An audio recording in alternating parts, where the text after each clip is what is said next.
चलिए आज चालू करते हैं आपका टैक्स का सेकंड क्लास। फर्स्ट क्लास में मैंने टैक्स को क्या बताया था? मैंने फर्स्ट क्लास में टैक्स को बताया था सिंपली कि सर टैक्स होता क्या है, टैक्स में डिफिनेट डेफिनेशन किसको बोलते हैं, एसएससी कौन होता है, सब पर्सन किसको बोलते हैं, ये सब बेसिक जो आपके टैक्स के टर्म थे उन लोगों को मैंने फर्स्ट क्लास आपको कराया था। आज आपका टैक्स का सबसे इंपॉर्टेंट चैप्टर एक सम्स जिस चैप्टर से रिलेटेड आता है उसका नाम क्या है? रेसिडेंस। सर ये चैप्टर जरूरी क्यों है? कि एग्जांपल सर मेरे को टैक्स देना है, सर टैक्स देने से पहले हमको पता तो चलना चाहिए कि मैं हूँ कौन, who is a tax payer, who is the tax payer. Without the knowing the tax payer can you able to tax to pay the tax? No. First of all you know that you are resident और non resident. तुम India के रहने वाले हो कि नहीं हो, इसको टैक्स के हिसाब से अलग होता है बेटा। इंडिया में रहोगे तो टैक्स होगा ऐसा नहीं है। इंडिया में दो प्रोविजन है रेसिडेंशियल स्टेटस का। वो दो सेक्शन कौन सा है? एक है सेक्शन 6 सब सेक्शन 1 और एक है सेक्शन 6 सब सेक्शन 6। ये दोनों बस प्रोविजन समझने के बाद मैं बता सकता हूँ कि सामने वाला इंडिया में रहने वाला है कि नहीं, सामने वाला रेसिडेंट है कि नॉन रेसिडेंट है। सामने वाला रेसिडेंट है तो कौन सा रेसिडेंट है, अगर रेसिडेंट नहीं है तो कौन सा रेसिडेंट नहीं है। इन सारे बातों को समझने के लिए पहले आपको रेसिडेंशियल स्टेटस अच्छे से और डिटेल में समझना पड़ेगा, तब जाके आप अच्छे से इसको कर पाएंगे। यहाँ तक कोई दिक्कत नहीं सर, यहाँ तक एकदम क्लियर है। आइए आप पढ़ते हैं तो क्लियर है। तो आपको पहला कंडीशन क्या है सुनिए। अगर मैंने आपको बोला कि सर रेसिडेंशियल स्टेटस दो टाइप का होता है, पहला होता है रेसिडेंट, एक होता है नॉन रेसिडेंट। क्या होता है सर? रेसिडेंशियल स्टेटस दो टाइप का होता है, रेसिडेंट एक और नॉन रेसिडेंट होता है। एनआरआई नॉन रेसिडेंट इंडिविजुअल होता है ना, ये एनआरआई लगा है। एनआरआई का मतलब क्या होता है? Non resident individual. वो बंदा इंडिया का रहने वाला नहीं है, इसको हम बोलते हैं नॉन रेसिडेंट। और बोलते हैं सर रेसिडेंट मतलब इंडिया का रहने वाला है। सिंपल सा क्वेश्चन। सर पता कैसे लगे इंडिया रहने लगने रहना? देखो दो condition. Condition 1, he is in India for at least 182 days in the previous year। सब प्रीवियस ईयर कौन सा ईयर होता है? जिस ईयर तुमने इनकम अर्न किया है।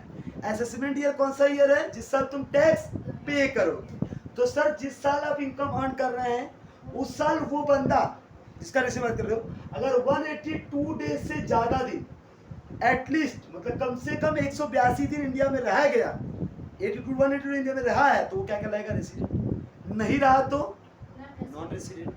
सर ये कंडीशन और मतलब तो कुछ सामने वाला गवर्नमेंट कितना हो, मतलब सामने वाला रेसिडेंट करने के लिए कितना कंडीशन फेंक रहा है उतना। अगर ये कंडीशन है 182 दिन रह गया तो सर 182 दिन नहीं रहे, रुको अभी तक तुम एनआरआई नहीं बनोगे। एक और कंडीशन क्या है सर? अगर सामने वाला बंदा he is in India for at least 60 days in the previous year and for 365 days or more during 4 years immediately preceding the previous year। क्या बोला मैंने? सिंपल है, he is in India for at least 60 days मतलब लगभग 60 दिन, कम से कम।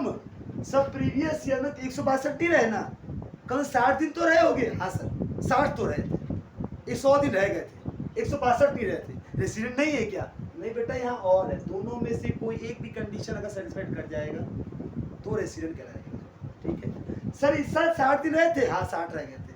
और एक क्वेश्चन पूछूंगा, पिछला 4 साल में सॉरी पिछला 4 के लिखा है 4 ईयर पिछला। अभी देखो ये सर कौन सा प्रीवियस ईयर बात कर रहे हैं आप?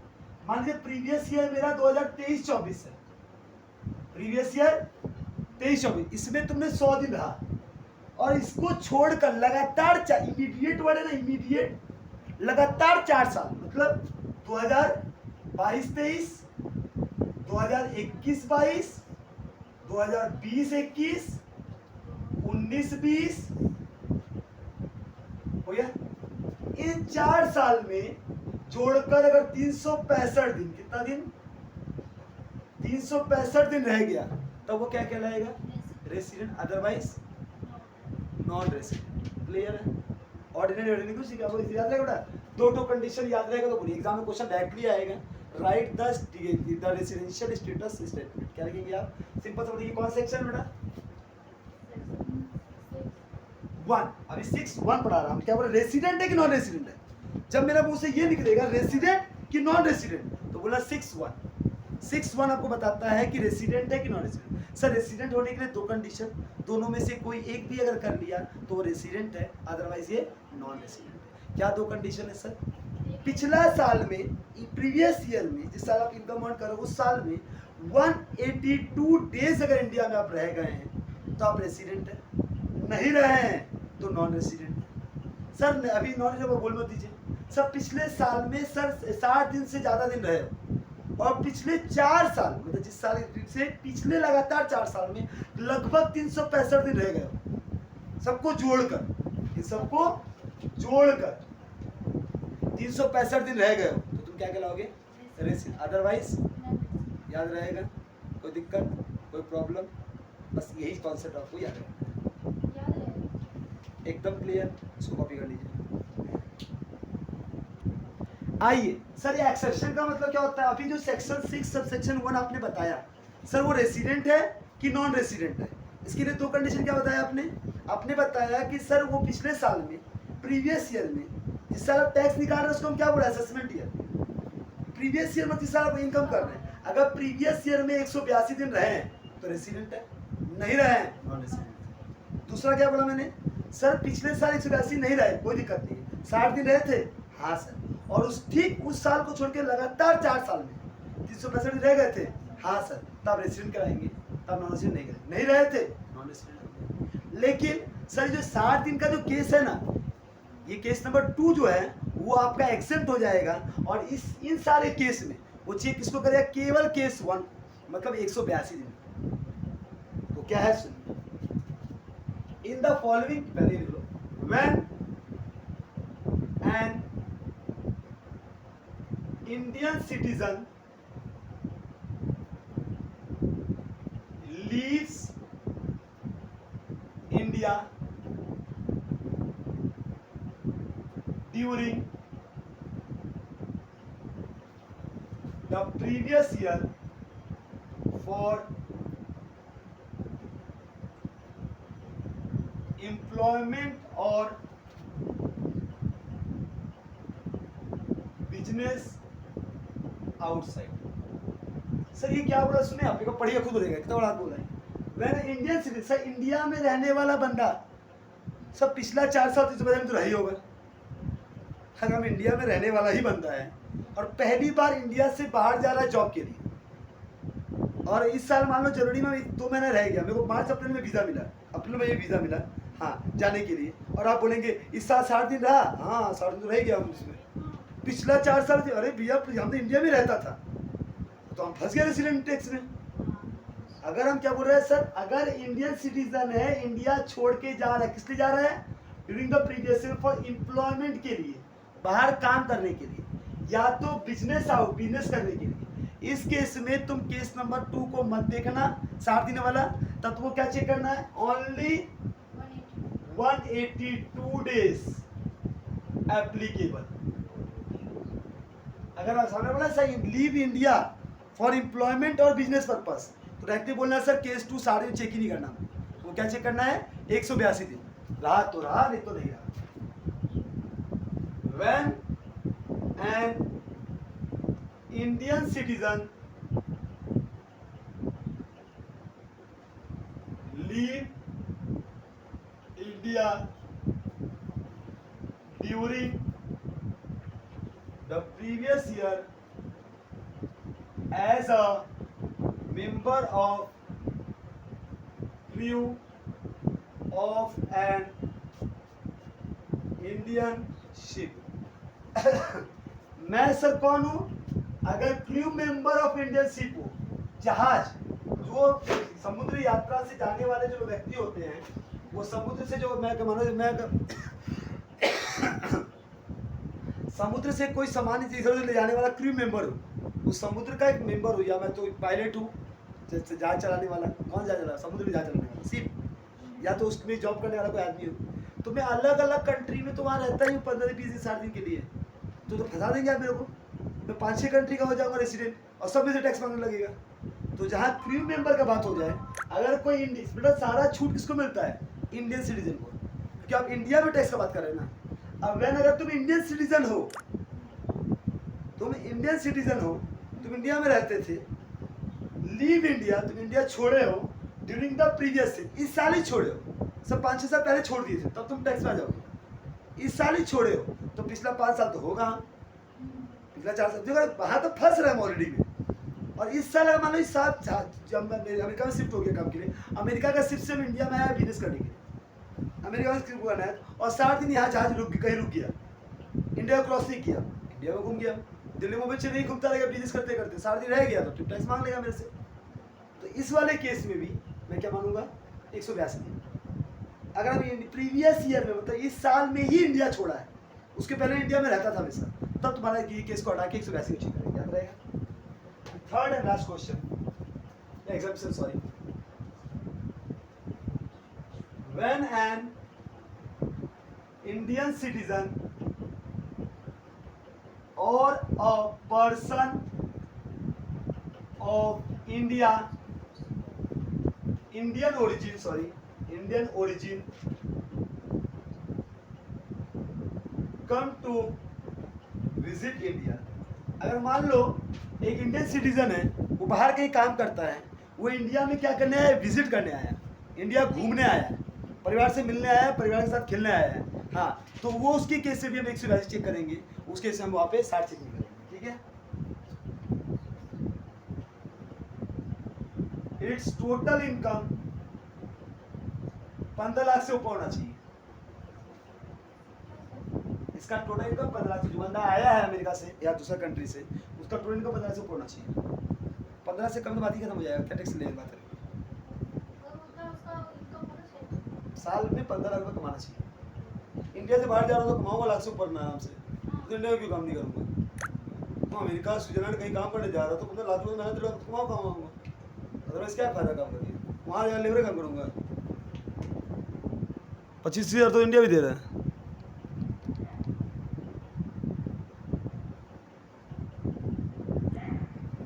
अब आते हैं सर, अभी आपने सेक्शन 6 में वर्ड बता दिया कौन रेसिडेंट है और कौन नॉन रेसिडेंट है।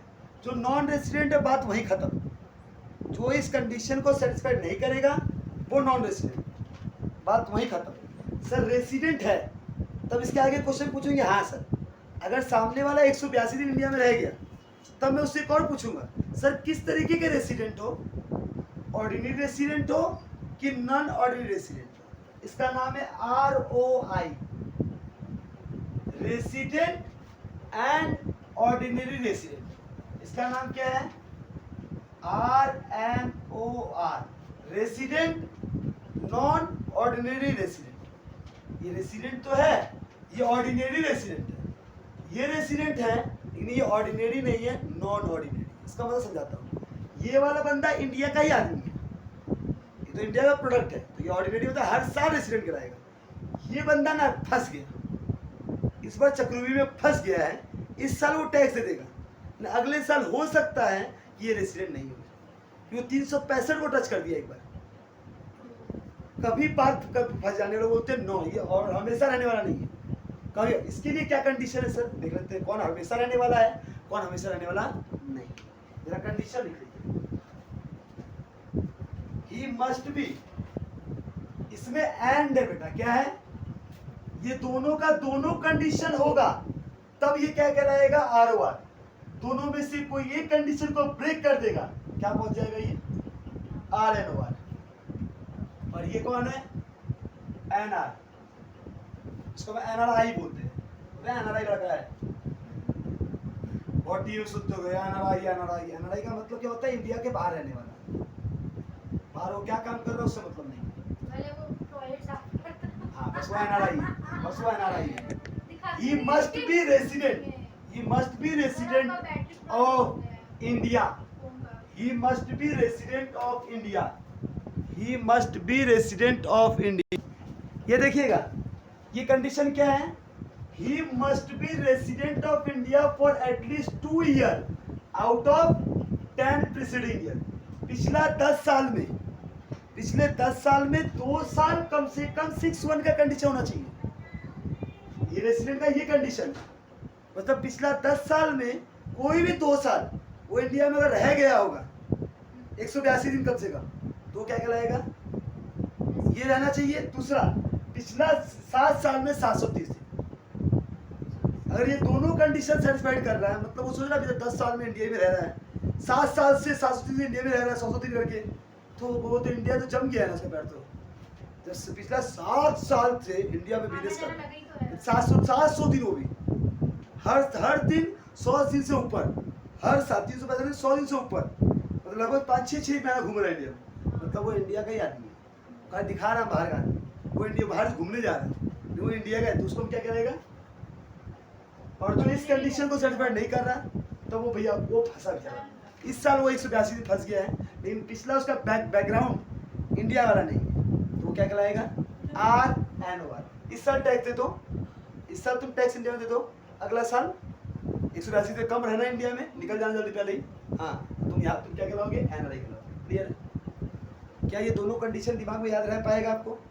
ये दोनों कंडीशन दिमाग में रखिए, फिर हम चालू करेंगे आगे। एक बार जरा ये सम कीजिएगा, सेम टू सेम क्वेश्चन का आंसर बताइएगा। Mister x come to India. Sir India में कब आया? For the first time.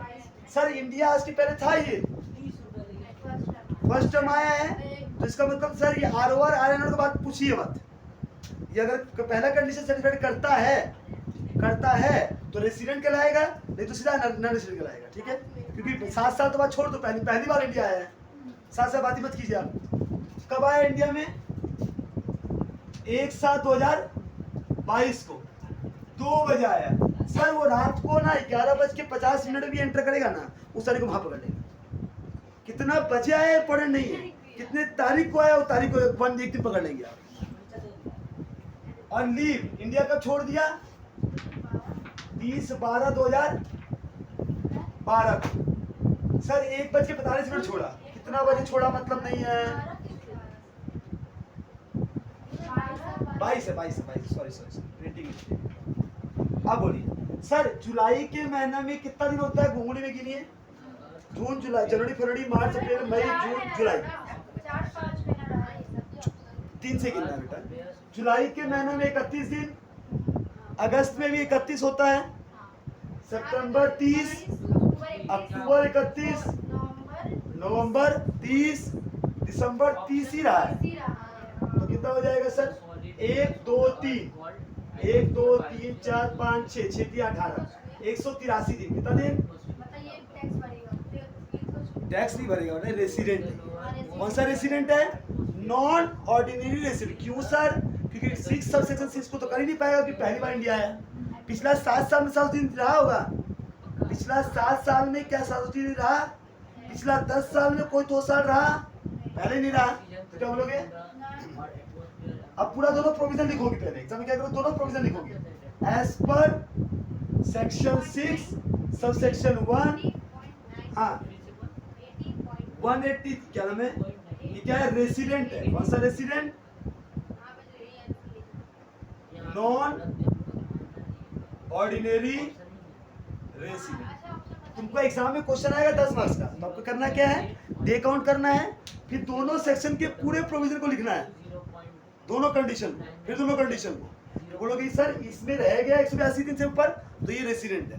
लेकिन पिछले 10 साल में 2 साल, 7 साल में 3 दिन नहीं रहा है, इसीलिए नॉन ऑर्डिनरी रेसिडेंट। याद रहेगा? कोई दिक्कत? In doubt?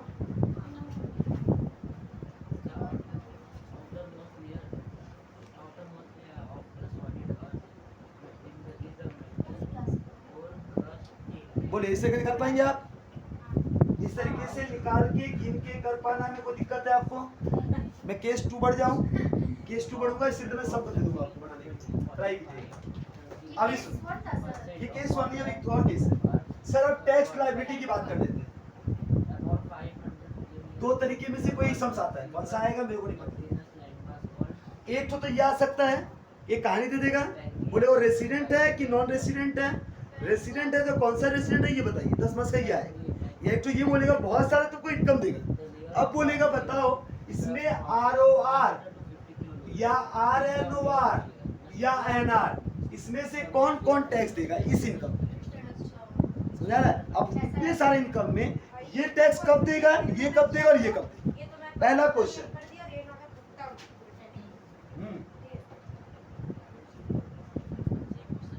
accrued in India,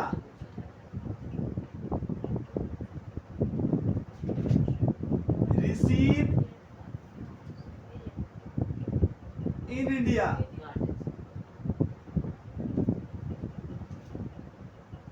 control in India. तीन वर्ड बड़े याद रखना।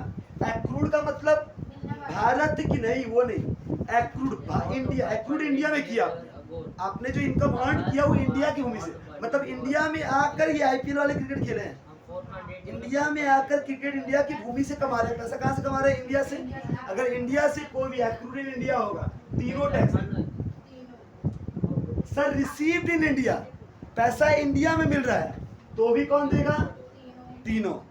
सर मैं एक्रूड बिजनेस, मैं बिजनेस बाहर कर रहा हूँ, पैसा भी बाहर ही मिला है, लेकिन बिजनेस का कंट्रोल इंडिया से हो रहा है, तब ये देगा और ये देगा, लेकिन ये नहीं देगा। ये रहा था ना इंडिया में इसलिए देगा, ये नहीं देगा। इसके अलावा बाकी कोई भी केसेस में हाँ ये खाली देगा और ये दोनों नहीं देगा। याद रहेगा? बोलिए कोई प्रॉब्लम? Any doubt? बस अमाउंट रहेगा, ये अमाउंट को सॉल्व करना है, आपको कर देना है। मैं एक सम करवाऊंगा अभी, चलेगा? सब सुनिएगा, मैं बोलता जा रहा हूँ, बताइएगा कि कौन सा इनकम कहा जाएगा। मेरे पास मैंने बोल रहा है कि आपको निकालना क्या है, रेसिडेंट, नॉन रेसिडेंट, हाँ, और ये नॉन रेसिडेंट। बताइएगा, ये बोल रहा हूँ, interest receive from German derivative bond. German derivative bond से आपको पैसा मिला 21,000 रुपये, इसमें से 1/3 पैसा रिसीव्ड इन इंडिया। 1/3 पैसा तुमने इंडिया में रिसीव किया। सर 21,000 रुपया आपने पाया है, क्या हेडिंग सुनिए, हेडिंग है interest from German derivatives bonds, 1/3 received in India. इस वर्ड का मतलब क्या है बेटा? रुपया है 21,000। सिंपल सा बात, 21,000 का 21,000 पूरा का पूरा ये टैक्स देगा। ये तो पहले बोला हम दुनिया के किसी कोना में रहे, इंडिया का आदमी हूं, मैं टैक्स दूंगा पूरा, अगर वो टैक्सेबल इनकम है तो। Interest from sir 1/3 received in India. Interest from German derivative bond है, जर्मन डेरिवेटिव बॉन्ड है, क्या कंट्रोल इंडिया में हो रहा है? नहीं ना। रिसीव्ड कितना हो रहा है? 21,000 रुपए का 1/3, मतलब 7,000 रुपए। कितना रुपया? तो ये कितना देगा? 7,000 के ऊपर, और ये कितना देगा? 7,000 ऊपर। समझ आया? 21,000 आपको दूसरी कंट्री से पैसा मिला है, लेकिन उस 21 से बाहर का बाहर मिल जाता तो ये नहीं देता, ये भी नहीं देता। बिजनेस कंट्रोल बाहर से हो रहा है, ये पैसा तो इंडिया में मिल रहा है तुमको। अगर इंडिया में पैसा आ रहा है, क्या होता है, रिसीप्ट इंडिया में तीनों देगा, तो कितना रिसीप्ट इंडिया? 7,000। ये पूरा का देगा, ये इसका देगा। आपको इस तरीके से इनकम को तोड़ने होगा, कौन से इनकम इंडिया के, कौन से इनकम इंडिया से बाहर के हैं, किस इनकम के ऊपर को टैक्स देना है, किस इनकम को टैक्स नहीं देना। कोई दिक्कत नहीं, इस तरीके से आपको सम के बनाना पड़ेगा। मैं आपको एक सम बना कर एक तो लिस्ट सम दूंगा, वो ट्राई बना के कराइएगा, तो कल इसके आगे का दोनों चैप्टर से टॉपिक से, कल का थ्योरी का टॉपिक और आज के से रिलेटेड मैं एक लिस्ट दूंगा। ठीक है, थैंक यू, बाय बाय।